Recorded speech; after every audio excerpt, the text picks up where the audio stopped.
If we're not clever about this, no one will get to your brother. I will.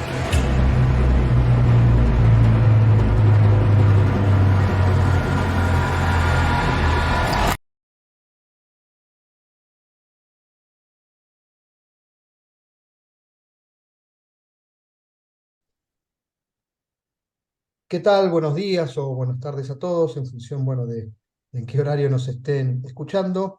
Aquí estamos con otro capítulo más de lo que es el auditor en la trinchera. Y bueno, tenemos también acá la participación de, creo yo, un amigo de la casa también, ¿no? O sea, alguien que obviamente estoy muy feliz de que haya dicho que sí, de que obviamente esté con nosotros, que haya destinado el tiempo, alguien que seguramente lo habrán visto en participación en muchos congresos, que tienen pero mucha experiencia. Así que Juan, bueno, muchísimas gracias realmente por estar acá. No, al contrario, muchas gracias Javi, a ti por la invitación. Como te dije en su momento, me has puesto la valla bien alta. No podía decir que no, teniendo los anteriores compañeros y colegas de la profesión. Así que nada, muchísimas gracias y siempre es un placer apoyar en todo lo que está relacionado a auditoría interna, riesgos, compliance, etc, etc. Bien, perfecto. Bueno, para que algunos tal vez no te conocen, así que vamos a hacer una pequeña introducción de tu vasta experiencia para que, bueno, para que el resto un poco también te conozca, ¿no? Entonces, básicamente, Juan García, un profesional con más de 20 años de experiencia en auditoría, gobernanza, gestión de riesgos y cumplimiento, GRC, experiencia de 7 años en la consultora PwC, prestando servicios de auditoría externa, así como servicios de auditoría interna, gobernanza, riesgos y cumplimiento normativo.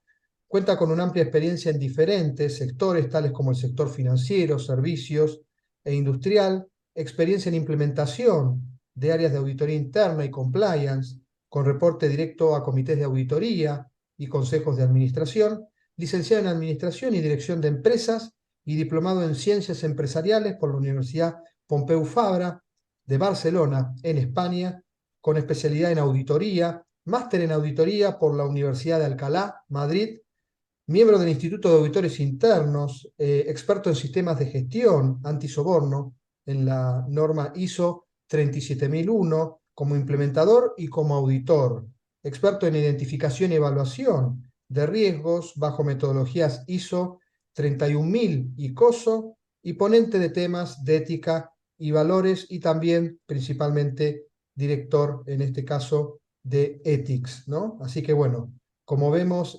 una bastante y amplia experiencia, en este caso de Juan, en todo lo relacionado básicamente con lo que es auditoría, por eso específicamente estás en este caso por acá. Y bueno, la idea es un poco transitar la dinámica un poco de los que están acá. Son 7 preguntas, cada uno de ustedes tiene la posibilidad de contestarlas en función de su ciencia y conciencia, y eso es lo bueno, ¿no? Porque cada uno, como siempre digo, no sé, la pregunta uno, me interesó lo que dijo Juan, voy a tomar lo que dice Juan. En la 2 me interesó lo que dijo Naún. En la 3 me interesó lo que dije Alejandro. Y así, obviamente, cada uno después, en base a la experiencia de ustedes, va tomando un poco su propia figura de lo que piensa que, cómo debería ser la auditoría interna y cómo gestionar, ¿no? En este caso, la auditoría interna. Así que, Juan, si te parece, vamos a arrancar con la primera pregunta, que siempre es una pregunta un poco más no filosófica, pero arrancamos un poco de arriba hacia abajo, ¿no? O sea,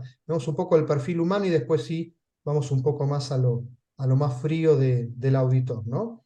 Pero la primera entonces pregunta es básicamente una experiencia que marcó tu vida. Bien, Javi, esta pregunta es bien interesante porque creo que hay varias experiencias que le marcan la vida a uno. Entonces, lo difícil es seleccionar cuál de ellas comentar, ¿no? Yo creo que sin duda la experiencia que me marcó es en el momento en el que decidí salir de mi zona de confort, ¿no? Que efectivamente eso suena muy teórico y cuando uno va a hablar con los coaches dice que tienes que salir de tu zona de confort, etcétera, etcétera, ¿no? Pero efectivamente en el momento en el que yo decidí salir de mi país, ¿no? Donde mi ciudad, donde están mis amigos, mis colegas. Eh, Ese momento creo que me marcó un principio interesante y un punto de inflexión, porque efectivamente, bueno, siempre uno quiere estar en otro país, ¿no? O sea, no me gusta viajar, pero el decidir voy a cambiar de cultura, de país, a mí me marcó un inicio, o sea, un punto de inflexión, ¿ok? Y eso me marcó, como todos sabemos, tiene diferentes niveles, ¿no? Diferentes fases, la vida del emigrante, ¿no? No vamos a entrar en detalle de cuáles son las diferentes fases de la vida del emigrante, pero sin duda cuando uno ve a la larga se da cuenta de lo que ello le aporta a nivel profesional y sobre todo a nivel personal. Entonces, si yo tuviese que elegir algo que me cambió, digamos, la vida, sin duda es salir de mi zona de confort. Y cuando digo salir de mi zona de confort, digo ir a vivir a otro país, ir a trabajar a otro país y quedarme en el país, ¿no? Porque al cabo de los años mucha gente regresa, mucha gente vuelve, pero en mi caso no, ¿no? Entonces, por supuesto, dejas amigos, dejas familia, dejas a tus padres de alguna manera, ¿no? Porque ya no los tienes, ya no los puedes ver cada día. Y entonces te das cuenta de que efectivamente, como una frase que se dice aquí en Perú o en Lima, es que el cielo es el límite, ¿no? Es decir, cuando no estás en tu país es como que no tienes nada que te ata, ¿no? O sea, es como que ya no tienes esos miedos que tenías en tu país de equivocarte, de hacer algo mal, pero no pasa nada, si total, si no te conoce nadie en este país, ¿no? Entonces empieza de cero.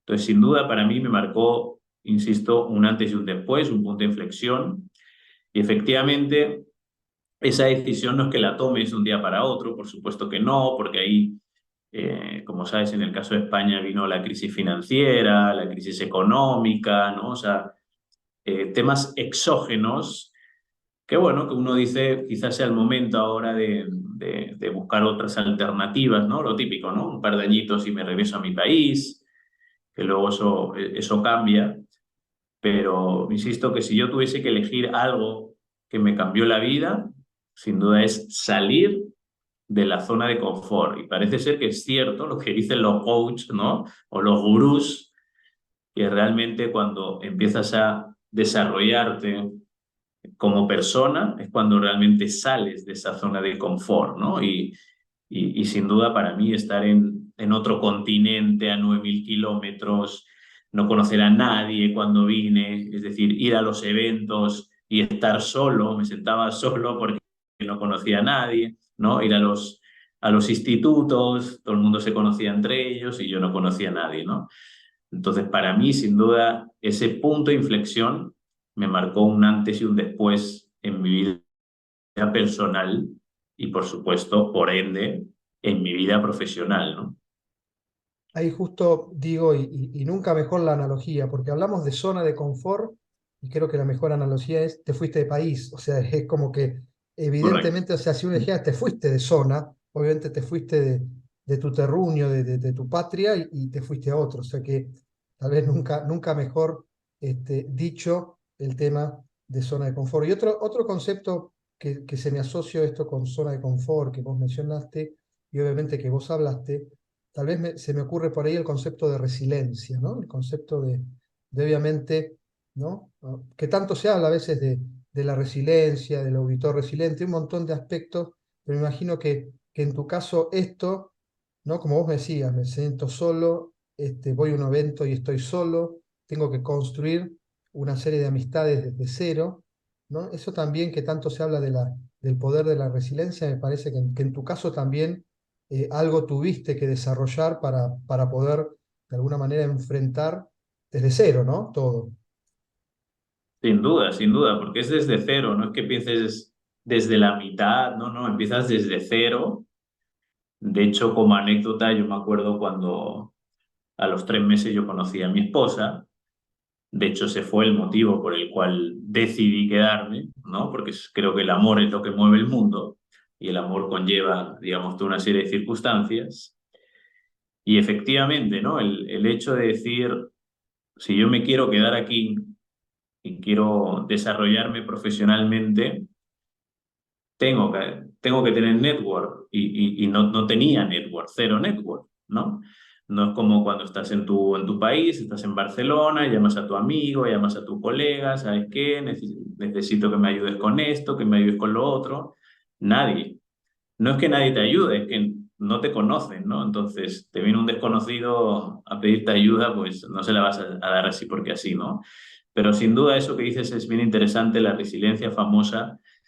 Y lamentablemente hasta que no te pasan las cosas, no puedes saberlas, ¿no? Es decir, porque las personas a veces hablamos de, según qué circunstancias, ponernos en el zapato de las otras personas, pero cuando no lo has vivido es un poco difícil, ¿no? Entonces, pero cuando lo has vivido ya lo has vivido, ¿no? O sea, al final es experiencia de vida, entonces sin duda eso te ayuda mucho en el desarrollo también de equipos, ¿no? El poder trabajar con diferentes culturas, el ponerte en el zapato del otro, ¿no? El decir es que te das cuenta que tú no tienes la verdad absoluta, ¿no? Por mucho que uno venga, no sé, si yo vengo de Europa y qué, pero la verdad absoluta no existe, ¿no? Entonces te das cuenta lo importante que es ponerte en el zapato del otro y sin duda el desarrollo que conllevas es espectacular, ¿no? Insisto, creo que le tenemos que dar la razón a los coaches de que salir de la zona de confort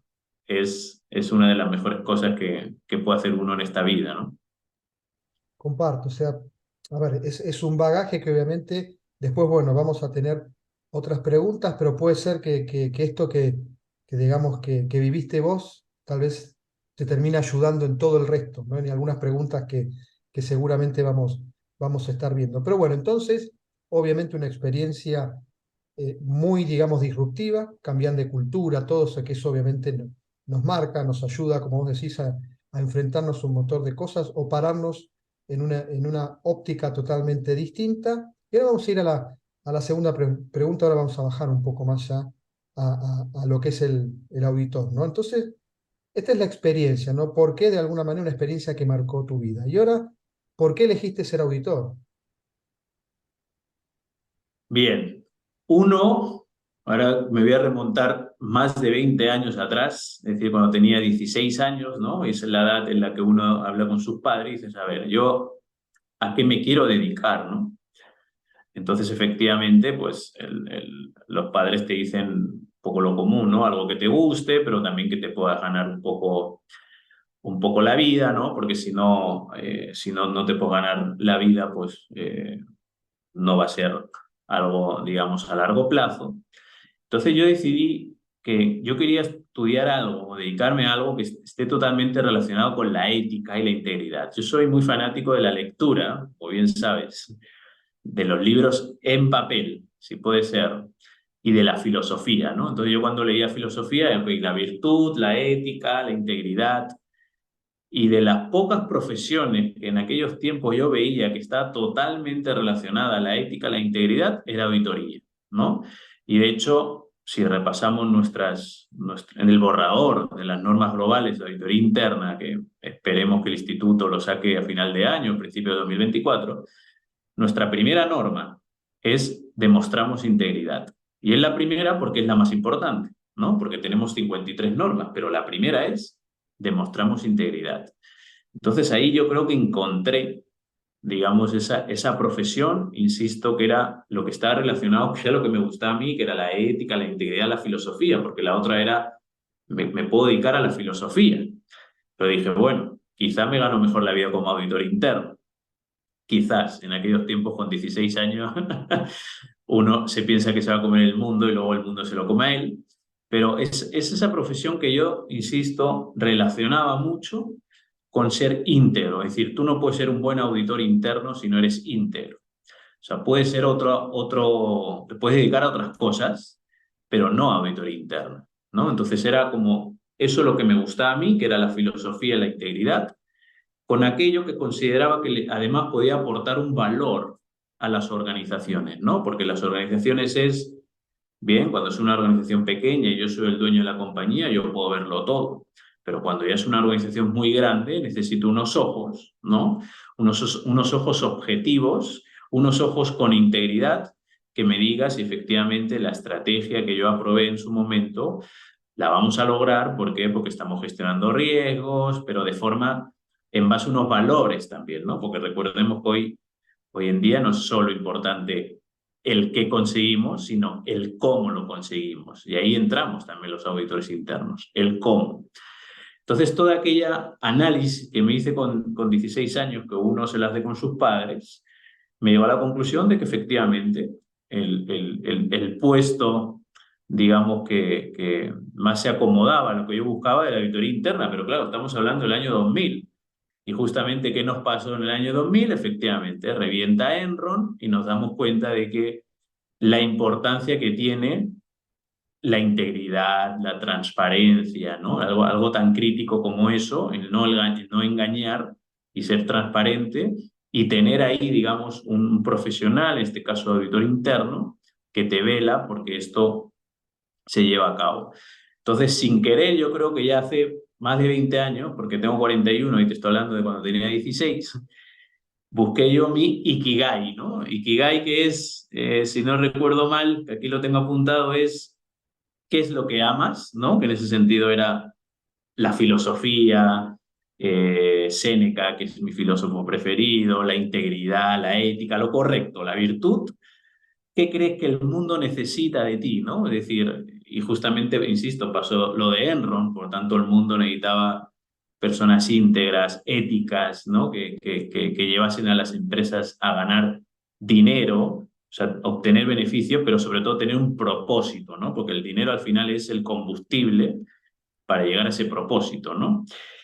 ¿Qué se te da bien y que para mí era fácil realizar? Era justamente los números, las finanzas, ¿no? Lo que nos gustan los auditores internos, que es cuadrar números.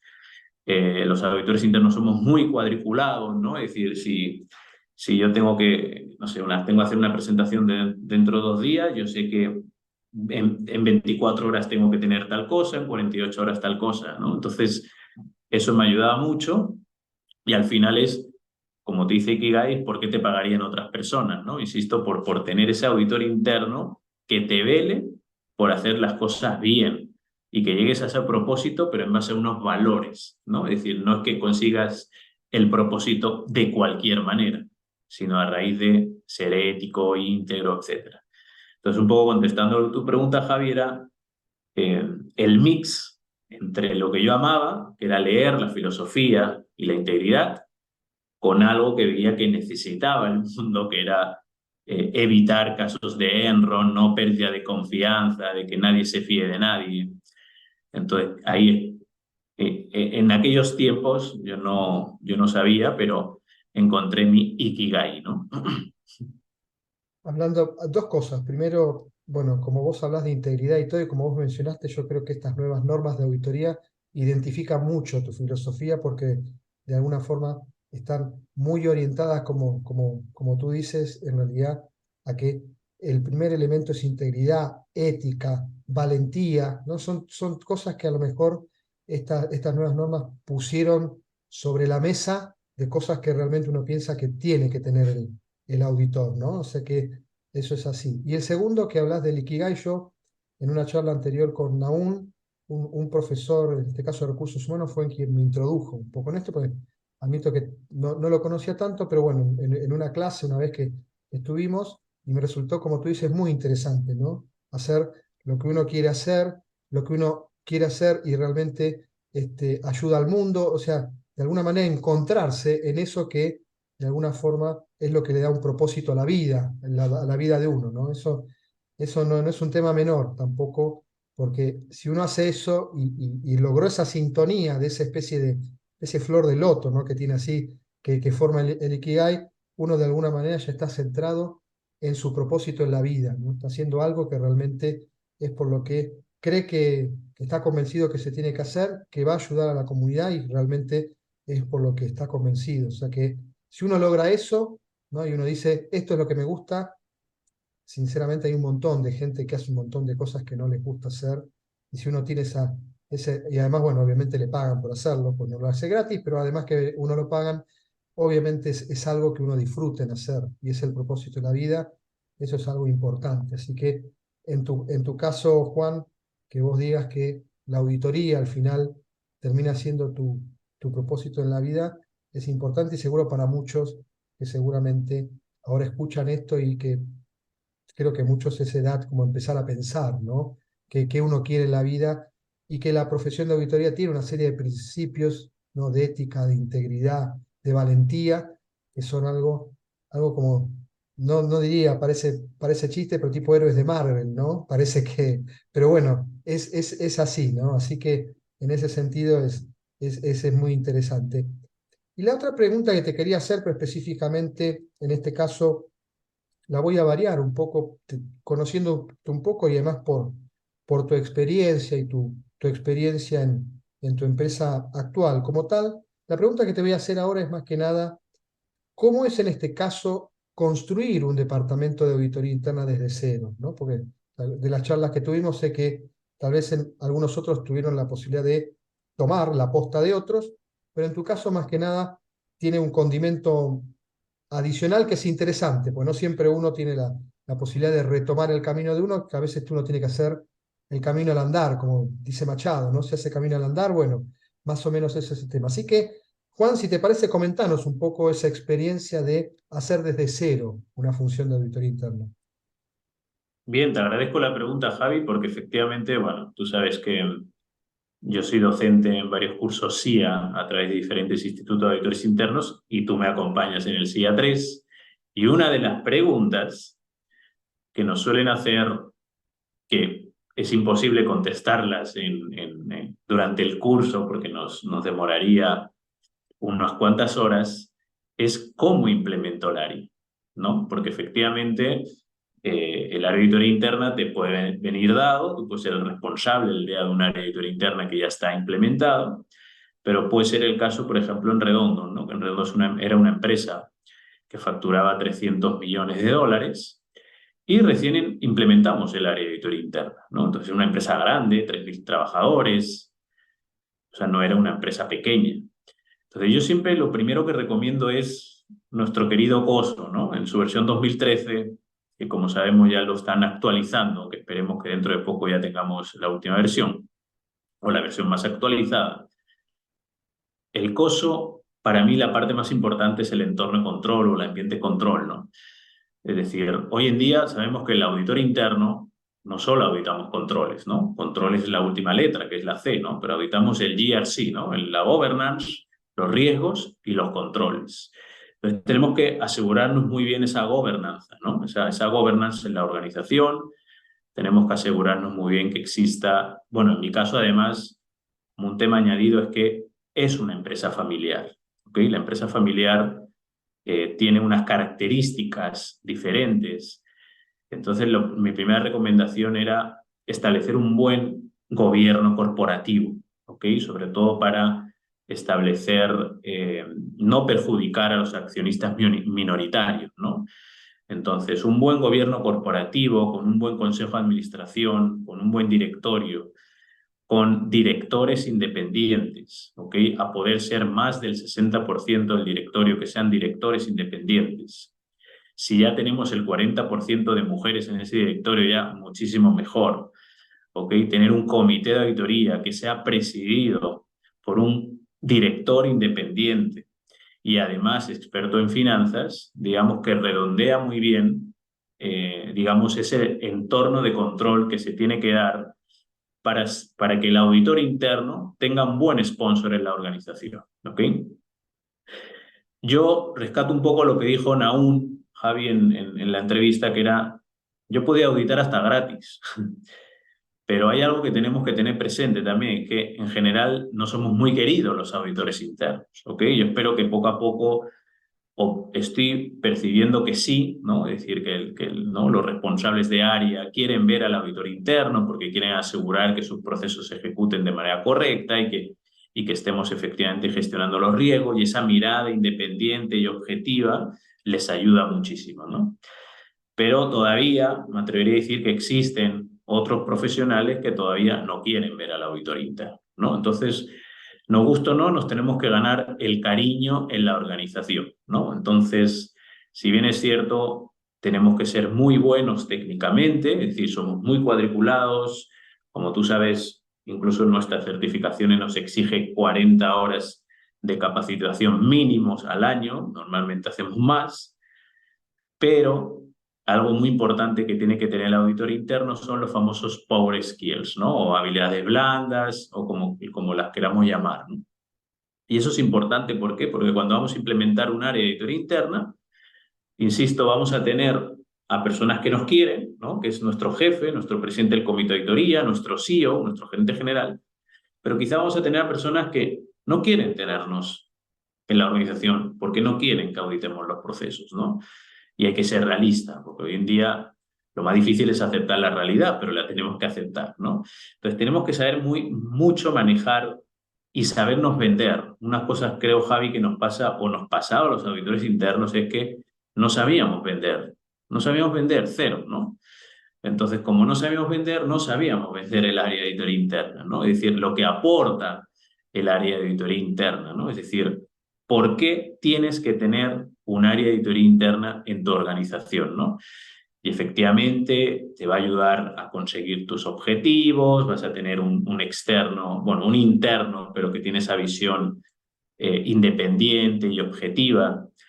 Entonces, mi recomendación siempre es, insisto, uno, asegurar un buen entorno de control, ¿no? Es decir, como hablamos, con directores independientes, etcétera. Tener muy muy buen desarrollo de los power skills, ¿ok? Porque nos vamos a encontrar muchas barreras, ¿ok? Cuando estamos implementando el área, o sea, pongámonos también en el zapato del auditado. Nunca ha tenido un área de auditoría interna y ahora lo está teniendo, ¿no? Entonces, si no sabemos vender ese área, nosotros ya no somos el poli malo, no somos los fiscalizadores que venimos a decir esto está mal, esto está mal, esto está mal, esto está mal, ¿no? Yo todavía a veces veo informes de auditoría donde empezamos por lo que está mal, ¿no? Al contrario, hay que empezar por lo que está bien, ¿no? Entonces también ese enfoque positivo, ¿no? Es decir, y no solo hablarlo, sino a la hora de, insisto, cuando emitamos un informe de auditoría, empezar por lo positivo, ¿no? Porque al final tenemos que concluir sobre el sistema de control interno. Y efectivamente, el último punto, de los últimos puntos, puede ser oportunidades de mejora, hallazgos, observaciones, pero estamos seguros que hay muchos puntos que están, digamos, correctamente, ¿no? Entonces, insisto, power skills, ser muy buenos técnicamente, empaparnos mucho del negocio, ¿no? O sea, es decir, definitivamente no podemos hacer establecer una oportunidad de mejora de algo que no conocemos. Y a veces el auditor interno, como éramos o somos independientes, nos gustaba estar un poquito más lejanos del negocio. Y hoy en día creo que Naún, Alejandro, José Graviel, todos estamos de acuerdo en que el auditor interno tiene que ser ese coach o ese asesor de confianza y estar muy, muy cerca del negocio, ¿no? De hecho, las áreas de auditoría interna, uno de los profesionales que están en esas áreas de auditoría interna suelen provenir o proceder del negocio, ¿no? No somos auditores puros, por ejemplo, yo que siempre he estado en auditoría interna, ¿no? Entonces ahí te crea también ese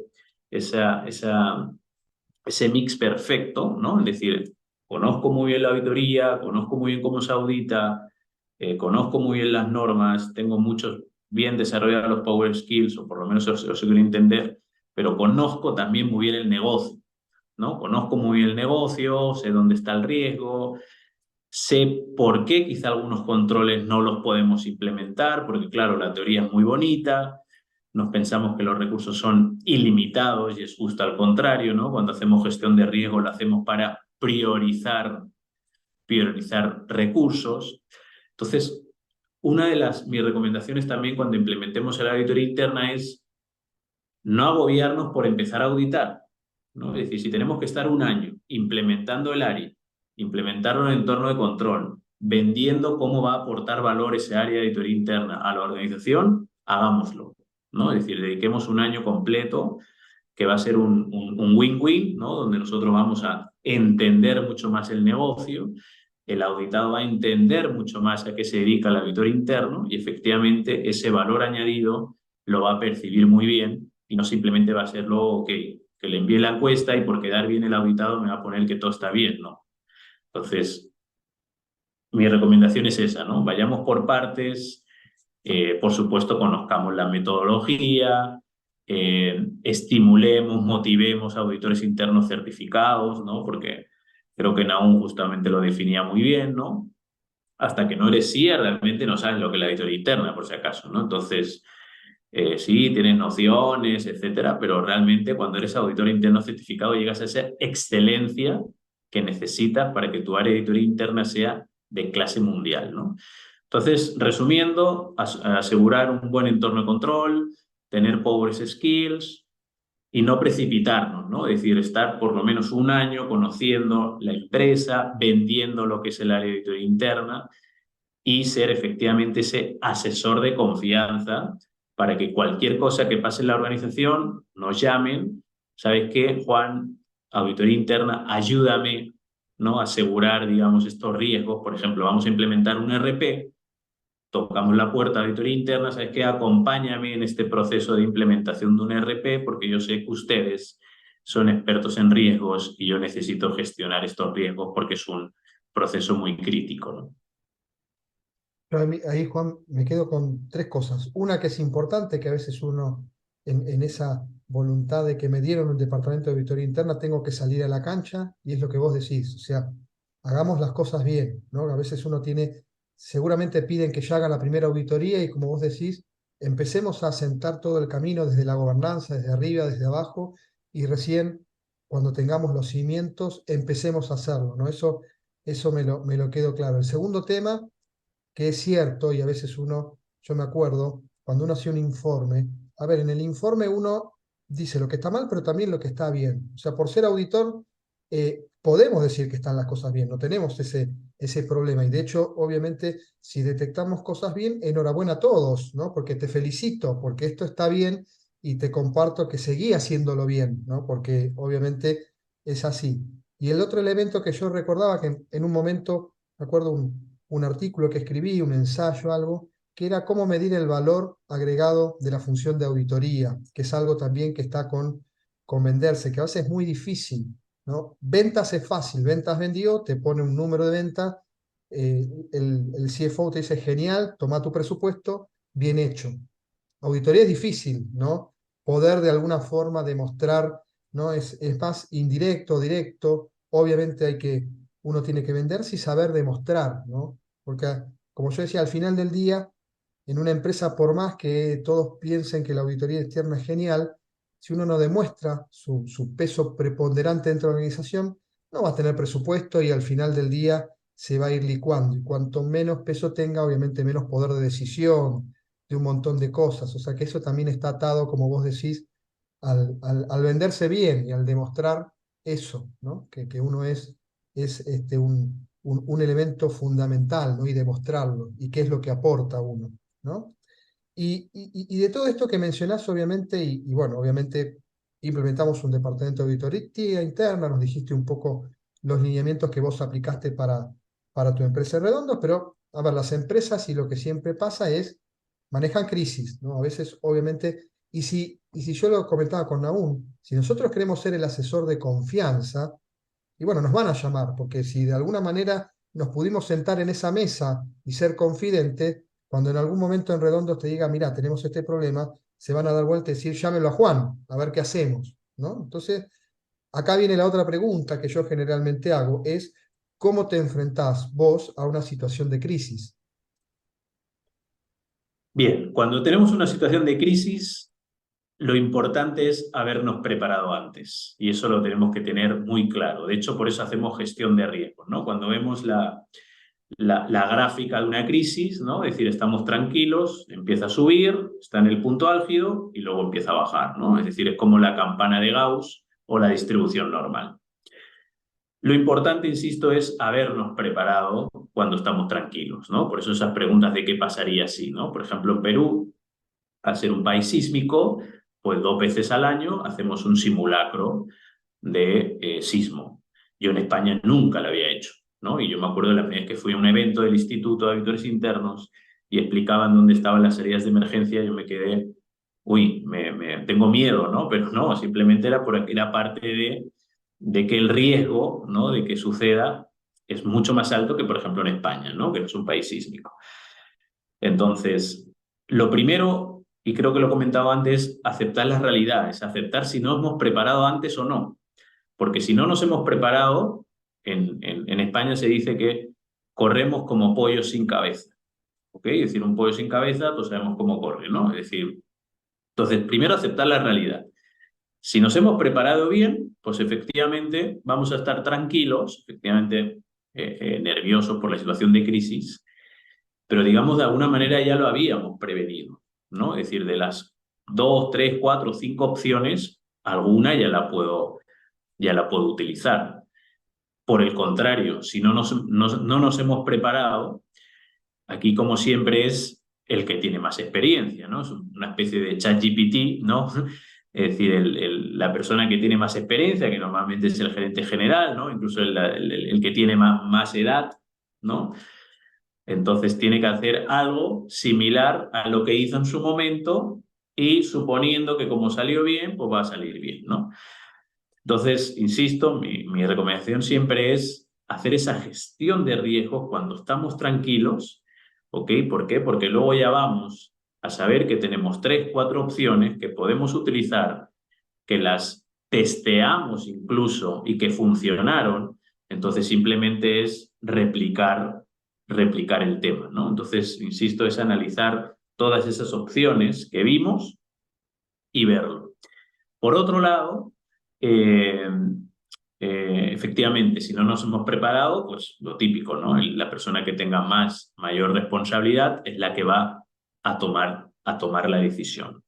Y una de las cosas también que tenemos que hacer cuando nos viene un tema de crisis es lo que pasa después, ¿no? Porque en un tema de crisis tenemos claro que nosotros tenemos que priorizar cosas, ¿no? Y a veces priorizamos, no sé, por ejemplo, en redondos, ¿qué priorizaríamos? Por si nosotros sacamos un producto en mal estado y hay un tema de crisis, vamos a priorizar y vamos a hacer un recall de todo ese lote, ¿no? Entonces, las buenas prácticas te dicen que los financieros o los financistas no estén en esa decisión, ¿no? Porque el financiero siempre va a ver el dinero y ahí no, ¿no? En una situación de crisis lo que tienes que mirar es la reputación de la organización, ¿no? Porque todos sabemos que en una situación de crisis no sale bien parado el que no tenía responsabilidad, sino sale bien parado el que sabe gestionar la crisis. Y a mí me recuerda cuando me has hecho esta pregunta, Javi, el caso que pasó, por ejemplo, en España, ¿no? En España tú sabes que el ex rey de España, pues la agarraron o le atraparon un día o le pillaron, como hicimos en España, ¿cómo se llama? Tirando disparos a los elefantes, ¿no? O sea, matando elefantes. Entonces le preguntaron, ¿qué ha pasado, Su Majestad? Y Su Majestad agachó la cabeza y dijo, perdón, me he equivocado. Entonces, que un rey te diga, perdón, me he equivocado, pues le tienes que perdonar, no te queda otra, ¿no? Independientemente del acto, del tema de crisis que hubo. Con eso quiero decir que cuando estamos ante una crisis, lo que tenemos que hacer es ser empáticos, ¿ok? No ser pedantes, no irnos por el tema financiero, sino irnos por la reputación, ¿ok? Y asumir realmente si nos hemos equivocado o no. ¿Okay? Yo creo que la audiencia esas cosas las ve muy bien, ¿no? Es decir, cuando hay una empresa que, no sé, vierte y llena el mar de petróleo que ha pasado, ¿ok? Lo importante es cómo responde esa empresa ante las insinuaciones de la prensa, ¿no? Que hoy en día básicamente son redes sociales. Porque depende de cómo respondas. Ahí es como las personas, porque las personas, por mucho que pensemos que el ser humano somos un animal racional, tenemos claro que no, ¿no? Somos un animal emocional. Y lo que hace nuestro cerebro racional es justificar la decisión que toma nuestro cerebro emocional. Entonces, mi recomendación es esa, ¿no? Primero, uno, prepararnos mucho cuando estamos tranquilos. Dos, cuando explote la situación de crisis, analizar si lo que no hemos preparado nos sirve o no nos sirve, porque si no nos sirve vamos a tirar de experiencia. Y es como tirar dardos al aire, ¿no? ¿Va a salir bien o va a salir mal? Y segundo, insisto, priorizar reputación, no priorizar el tema financiero, porque quizá vamos a perder mucho dinero. El caso de Johnson & Johnson, ¿no? Que también que tuvo que hacer un recall, perdió mucho dinero, pero reputacionalmente salió muy bien. Y luego, importante, eh, el aprendizaje que nos llega a la situación de crisis. ¿Ok? Aprendemos mucho más en situaciones de crisis que en situaciones de no crisis. Nos gusta o no. ¿Ok? Volvemos a lo de salimos de la zona de confort. De la zona de confort podemos salir porque nosotros queremos o porque nos han echado directamente, digamos, de la zona de confort. Y cuando viene una crisis, sí o sí salimos de la zona de confort porque no nos queda otra. Entonces, lo importante también en esas crisis es el aprendizaje que hay, ¿no? Es decir, analizar, ok, ¿en qué fallamos?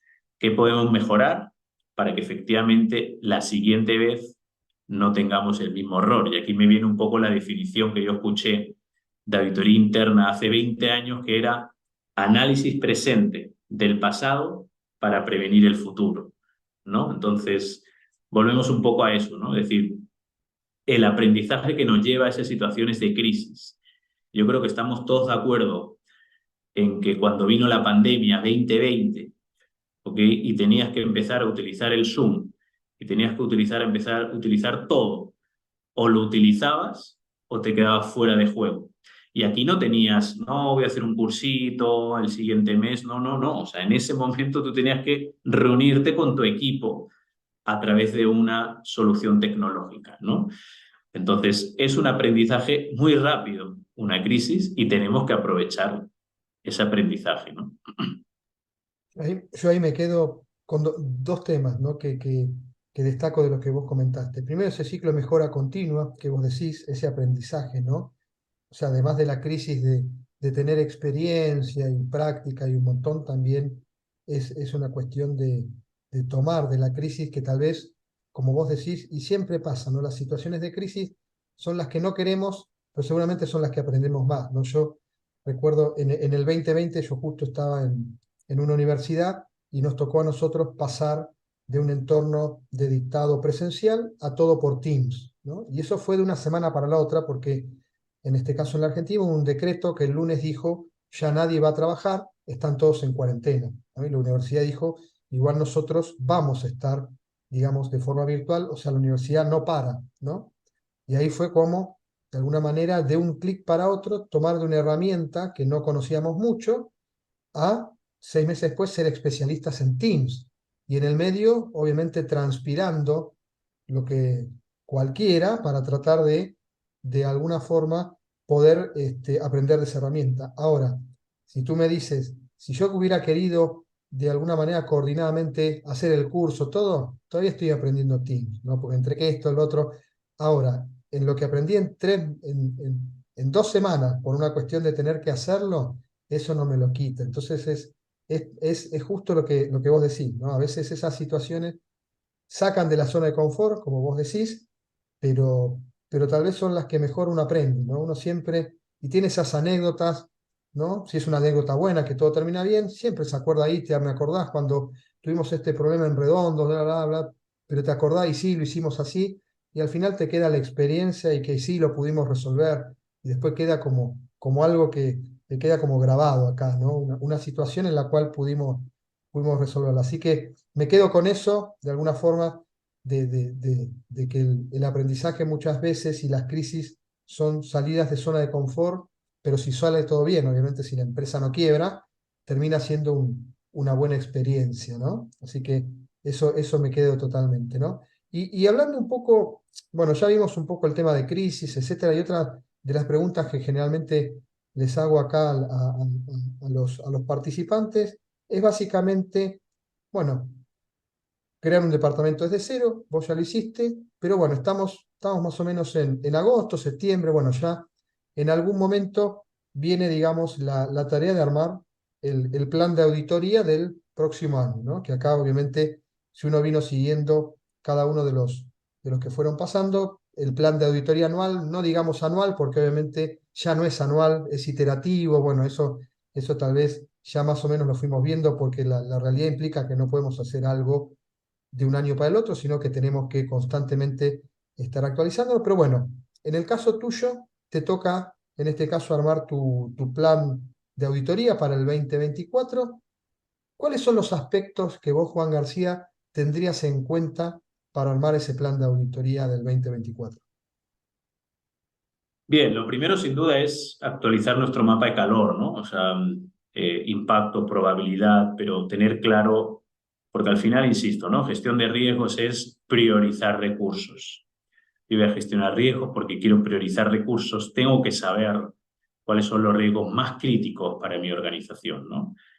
Tengo que saber cuáles son los controles que tengo actualmente y conocer muy bien cuáles son mis riesgos residuales actuales. Y como bien has dicho, estamos hablando de actuales, porque quizá ese cuestionamiento del mapa de calor me lo hice hace 3 meses, ya no me sirve, porque han pasado 3 meses y como bien has dicho, en entornos BANI, que es en el mundo en el que nos movemos ahora, 3 meses es mucho, ¿no? Entonces lo ideal sería que mi mapa de calor se actualizase todos los días, cada 24 horas.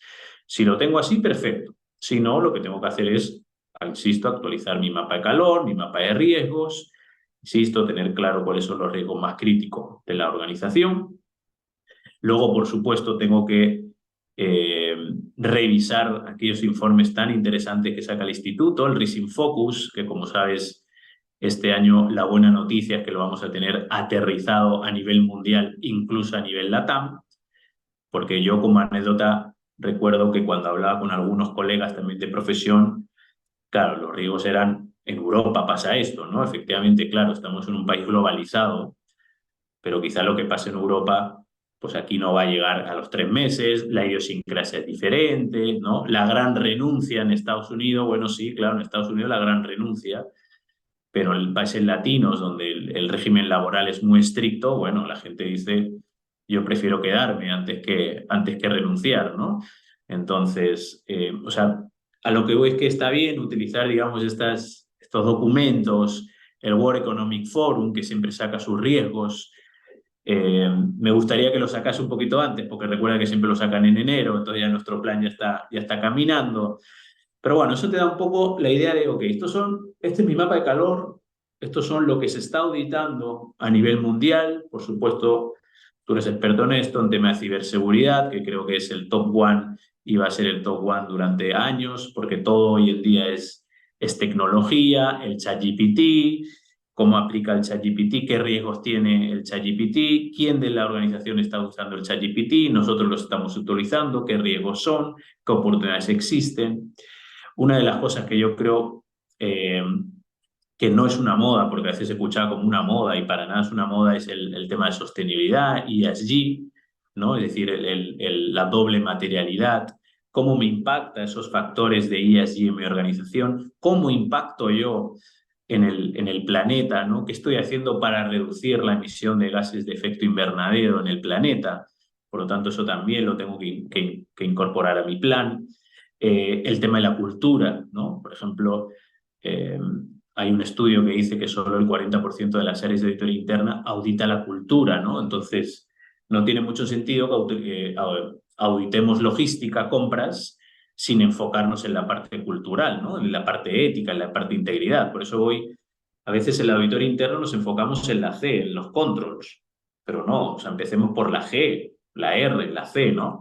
Entonces veamos efectivamente también en qué procesos o en qué etapas no es necesario que haga aseguramiento, porque no puedo hacer aseguramiento, porque todavía no hay un nivel de madurez óptimo para hacer aseguramiento. Porque yo puedo decir, yo quiero auditar la cultura, pero para eso tengo que estar en un nivel óptimo. Entonces también tengo que ver qué conceptos en mi organización yo les puedo dar ese servicio como asesor de confianza, ¿no? Es decir, porque puedo tener un 80-20, ¿no? 80% servicios de aseguramiento, 20% servicios de asesoramiento, pero lo ideal es que sea 50-50, ¿no? O 60-40. Pero insisto, eso va a depender mucho de mi organización. Otro tema es conocer las expectativas de los stakeholders. Y stakeholders no solo es el presidente del comité de auditoría interno, es el CEO, son los C-suite, ¿no? Los gerentes de línea, ¿Por qué? Porque a veces los auditores internos dicen, sí, claro, yo soy independiente y audito esto, pero ¿realmente esto le estamos dando el valor que amerita la organización? Por supuesto, participamos del planeamiento estratégico, por lo tanto ya tenemos en mente cuál es la estrategia de mi organización, por lo tanto ya tengo en mente por dónde tienen que ir los tiros, como hicimos en España, ¿no?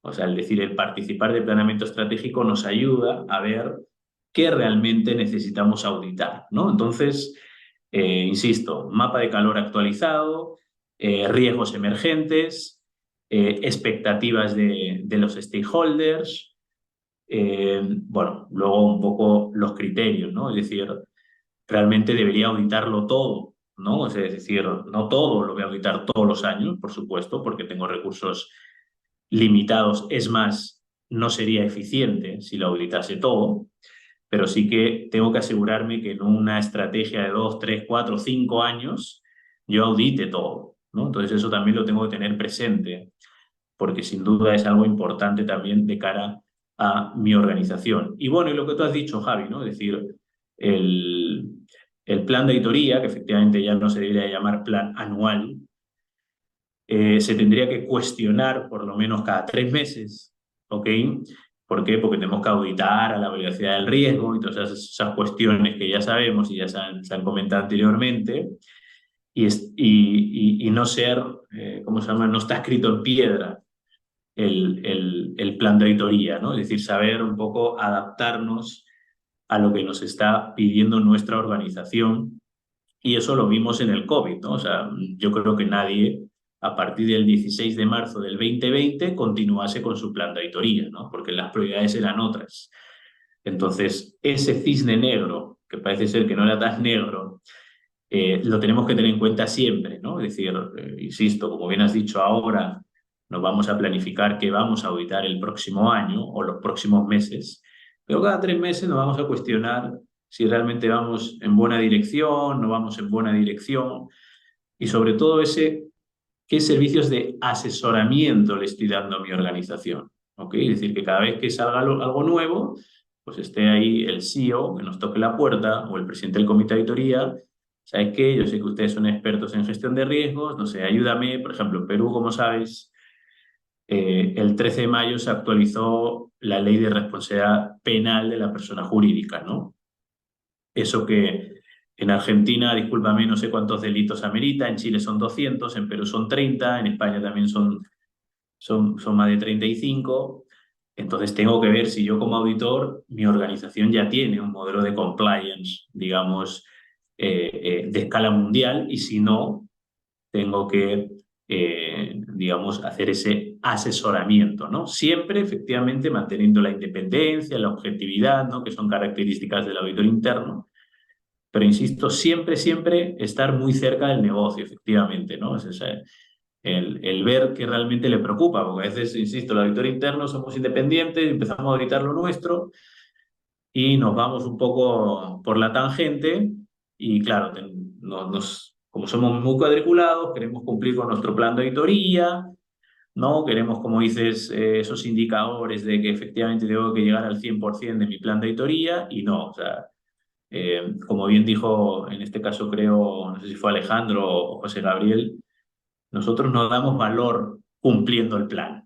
Nosotros damos valor si logramos que nuestra organización cumpla con su propósito, ¿no? Y efectivamente eso es tener en cuenta los riesgos, objetivos estratégicos, etcétera, ¿no? Entonces, eh, dejar de lado, digamos, eso de, ok, la obsesión de cumplir el plan, y estar atento, digamos, a todos estos factores que hemos comentado para que realmente sea ese auditor interno cercano al negocio, ¿no?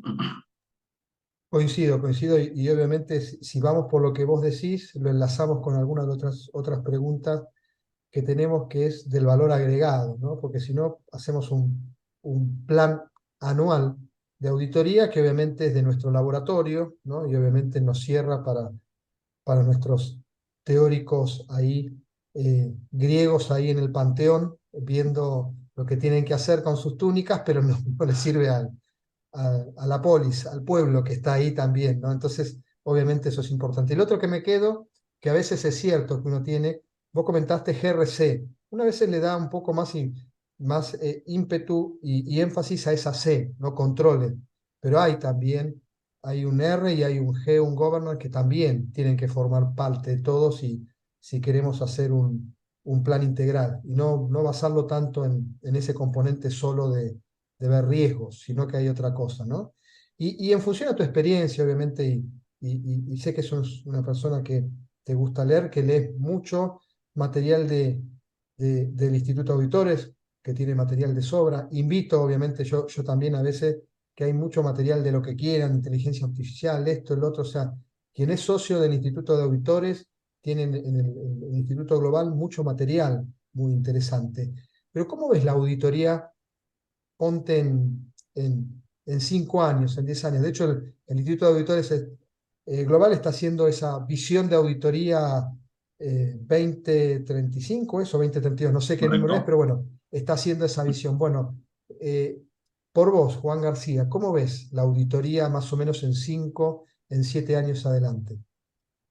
Mira, tú sabes, Javi, que cuando hacemos los cursos, la primera pregunta que hacemos a los alumnos es justamente ¿cuáles tus estudios base? ¿No? Y yo recuerdo que hace 3 años, cuando empecé justo a dar cursos SIA, el 95% eran contadores, ¿no? ¿Por qué? Porque todavía efectivamente estaba ese auditor interno que lo que hacía es apoyar al auditor externo y su enfoque era en objetivos de reporting financiero, ¿no? En base a uno de los objetivos del COS. Pero hoy en día eso ya no existe, ¿no? Hoy en día ya en los cursos ya no hay el 95% de los contadores, ya estamos en un 80%. Y ya hay diferentes profesiones, ¿no? Es decir, ya está por ejemplo, una empresa de alimentos, pues está el ingeniero de alimentos, el tecnólogo, el zootecnista, en el caso de empresas avícolas, yo soy administrador, efectivamente hay un contador, hay un ingeniero industrial, que como los administradores parece que servimos para todo. Entonces, yo veo la auditoría interna como ese consolidado de diferentes conocimientos. ¿Por qué? Porque tenemos que dar respuesta a los objetivos del COSO, ¿no? El objetivo del COSO nos dice que tenemos que buscar la eficiencia en las operaciones. Tenemos que tener a alguien que conozca mucho el negocio, ¿no? Si es una empresa de alimentos, un ingeniero de alimentos. Efectivamente, el otro objetivo es reporting financiero. Bueno, pues ahí sí que entra el típico contador, ¿no? Reporting financiero, que se conecta a la IFRS y toda la cuestión. Y luego nos está pidiendo incluso también, el otro objetivo es cumplir las leyes, ¿no? Entonces, por ejemplo, en Chile, el otro día estaba hablando con una colega y ella es abogada y es auditora interna, ¿no? Entonces también los abogados se están incorporando. ¿Por qué? Porque en la parte de leyes, ¿no? ¿Qué leyes tenemos que cumplir? Continuamente van saliendo leyes.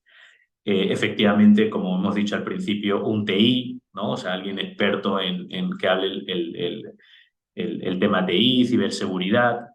Entonces, insisto que como veo la auditoría interna, veo esa área que es un compendio de conocimientos, ¿no? Es como que nos juntamos todos, hacemos una startup dentro de la organización y podemos asegurar los objetivos de eficiencia operativa, que cumplamos las leyes contables y que además cumplamos las leyes, digamos, generales, compliance, ¿no? Y no solo sobornos, sino el compliance, como sabes, son diferentes temas.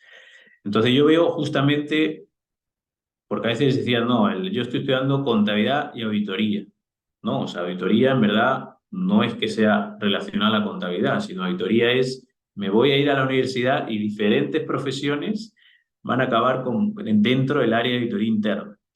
El problema, Javi, que nos pase, como dijo alguno de nuestros colegas, es que sea un semillero de conocimiento y al poco tiempo se nos vaya la gente, ¿no? Ahí sí que vamos a tener un problema porque, claro, vamos a tener personas muy, muy capacitadas, muy profesionales, pero claro, que como su objetivo es que sea un trampolín, ¿no? Una especie como cuando uno entra a los 18 años a una gran firma y sabe que, bueno, unos cuantos años se va a ir, pero con mucho conocimiento. ¿Por qué? Porque al final ha hecho muchas horas al día, entonces tiene el doble conocimiento que la gente que ha hecho 8 horas, pero ahí viene, digamos, yo creo que el riesgo de la auditoría interna, ¿no? Que si bien es cierto, yo lo veo como un área que va a consolidar diferentes conocimientos, el problema va a ser que ese conocimiento no se quede, sino que sea un semillero, no sé, para acabar como gerente de operaciones, porque como bien sabes, ¿no? Empresas norteamericanas utilizan el área de auditoría interna, digamos, porque efectivamente es un área donde tú conoces todo. Tú hablas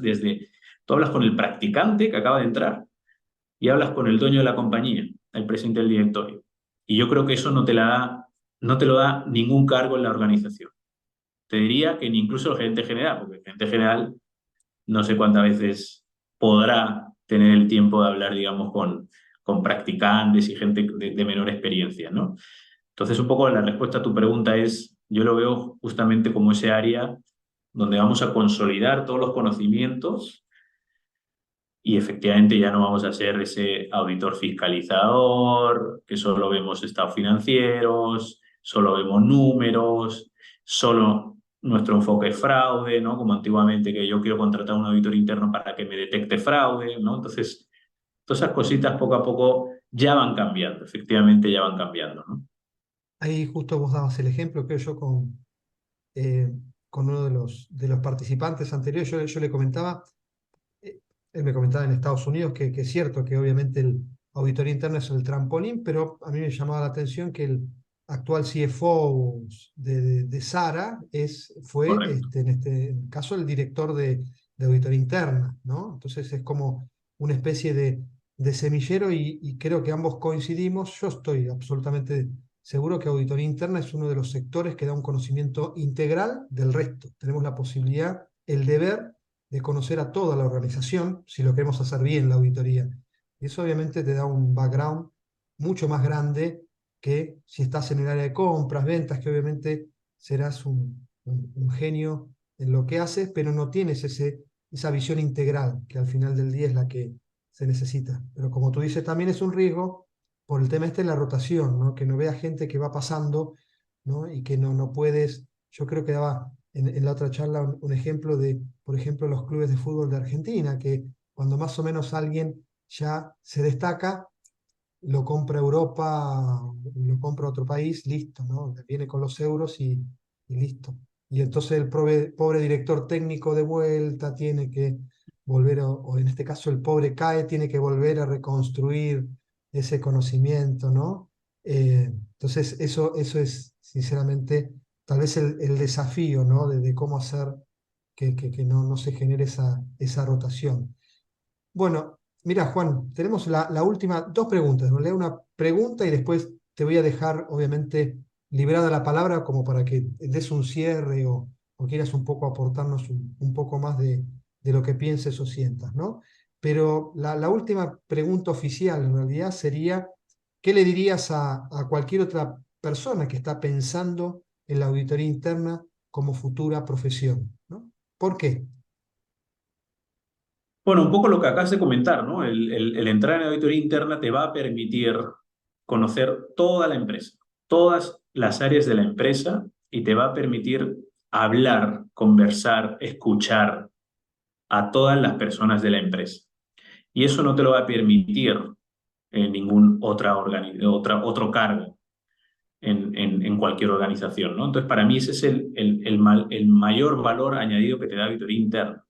Y sobre todo los primeros años, ¿no? Porque uno sale de la universidad, 20 añitos, con esas ganas de comerse el mundo, ¿no? Que efectivamente luego te das cuenta que el mundo te ha comido a ti, pero a los 20 años tienes todas las ganas, la testosterona por las nubes, en el caso de los hombres, ¿no? Por tanto, esas ganas hay que aprovecharlas para justamente empaparse de todo lo que te va a ayudar la auditoría. Y la auditoría, como hemos hablado, efectivamente es una auditoría interna, específicamente es una profesión autorregulada, ¿no? Porque, digamos, nosotros tenemos nuestras normas, pero es una profesión autorregulada por el instituto, en este caso.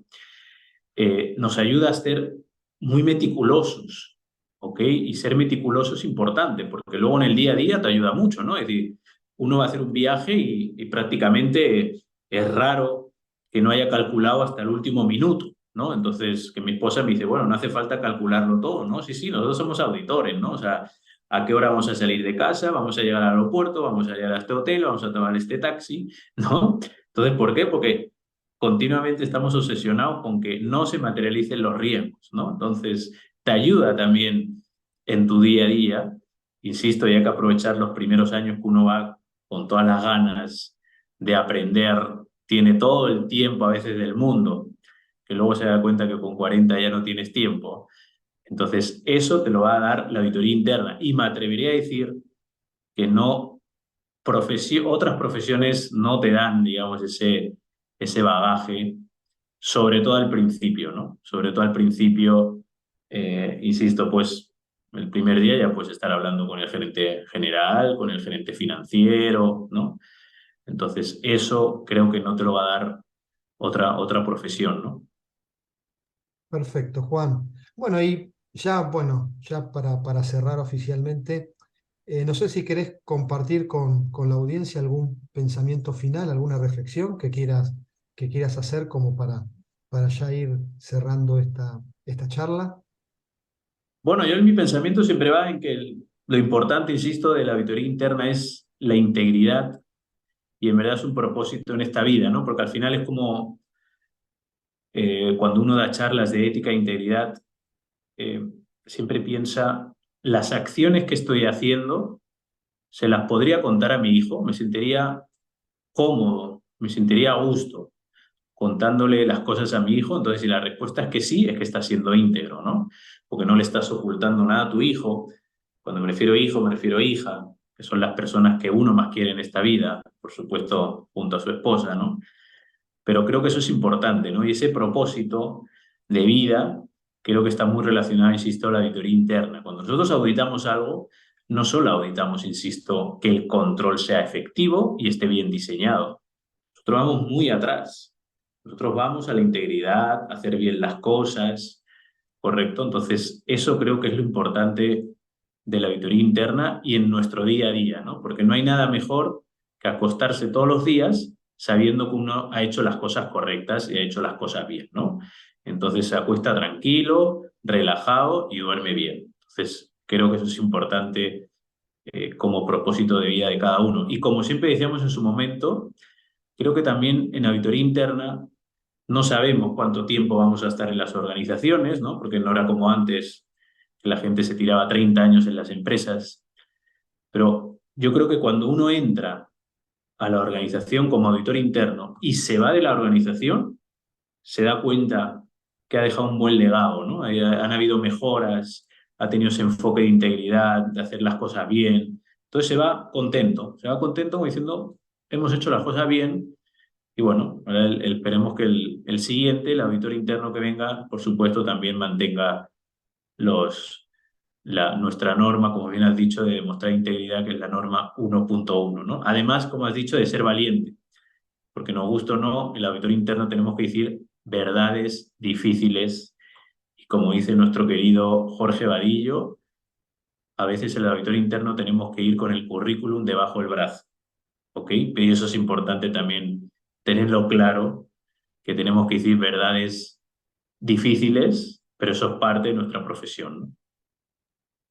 Perfecto, Juan. Bueno, mil gracias. Me quedo con la reflexión que me quedó de que las cosas que hacemos y las acciones las podamos decir a nuestros hijos y sentir que no vamos a tener una mirada de reprobación, ¿no? De nuestros hijos. Si es así, obviamente estamos haciendo las cosas bien. Así que me quedo con ese concepto. Juan, bueno, muchísimas gracias por aceptar, digamos, esta invitación, por destinarle tiempo, por ponerle ganas, por entusiasmarte con esto. Vos decís que te pusimos la vara alta, no, yo creo que ya hace mucho tiempo que saltás a esa altura, así que simplemente no, en eso no te preocupes, ¿no? Pero bueno, igualmente te agradezco sinceramente, muchas gracias por todo, bueno, espero que podamos seguir haciendo cosas juntos, que seguro las vamos a estar haciendo y que el público, bueno, para el que no te conozca y bueno, y haya podido tener estos conceptos tuyos que son muy importantes. Nada, al contrario, Javi, muchas gracias a ti. Seguro que vamos a hacer cosas juntos como las venimos haciendo hasta ahora. Les recomiendo también para los que nos están viendo tu libro, justamente que habla de cómo tener un área editorial interna de clase mundial. Así que les recomiendo a todos su lectura. Y nada, esperemos que en breve, felicidades por el formato, ¿no? Porque no siempre se habla de editoría interna en YouTube y en otras redes y esperemos que podamos llegar al número de visualizaciones que llega a Bad Bunny. Así que esa es nuestra valla. Vamos a hacerlo. Va a ser tiempo. Es como dijiste vos, que la función de Auditorentina, cuando parte de cero, podemos tomarnos un año como para ir sentando las bases, así que en este sentido también. Pero bueno, Juan, nuevamente muchas gracias por todo y bueno, nos estamos viendo pronto, Dios quiera. Muy bien, muchas gracias. Saludos a todos. Chao, chao.